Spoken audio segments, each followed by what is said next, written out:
ছদ্মবেশে সবাইকে পুড়িয়ে মারতে এসে মিসকা নিজেই জয়ীর কাছে হাতে নাতে ধরা পড়লো। হ্যাঁ বন্ধুরা, আমরা এমনটাই দেখতে পাবো অনুরাগের ছোঁয়া ধারাবাহিকের আগামী পর্বগুলোতে। সূর্য, দীপা ও অলি সবাই সাক্ষ্যদীপের বাড়িতে আসে, সবাই মিলে নাচে গানে আনন্দে মেতে ওঠে।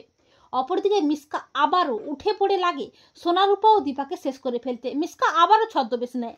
অপরদিকে সবাই যখন আনন্দ করতে ব্যস্ত, তখন সাক্ষ্যদীপের মা এসে বলে রান্নার গ্যাসটা ফুরিয়ে গেছে। আর ঠিক তখনই মিসকাও ডেলিভারি বয়ের ছদ্মবেশে গ্যাস নিয়ে হাজির হয় সাক্ষ্যদীপের বাড়িতে। মিসকা রান্নাঘরে গিয়ে গ্যাসের পাইপটা খুলে দেয়। মিসকা বলে এবারে সবগুলো একসাথে মরবে, আর সেই সুযোগে আমি আমার সূর্যকে নিয়ে পালিয়ে যাব। এরপর সবাই যখন রান্নাঘরে আসে তখন দেখতে পায় গ্যাসের পাইপটা খোলা। তখন জয়ী খুব ভালো করে বুঝতে পারে এটা মিসকারির চক্রান্ত। জয়ী বলে আমি জানি এটা কে করেছে। এই বলে জয়ী বেরিয়ে যায় তড়িঘড়ি করে। এরপর ছদ্মবেশে মিসকাকে হাতে নাতে ধরে ঘাড় ধরে টানতে টানতে নিয়ে আসে। জয়ী বলে এই যে এটা এই মিসকারির চক্রান্ত, মিসকাই এটা করেছে আমাদের সবাইকে শেষ করে ফেলতে।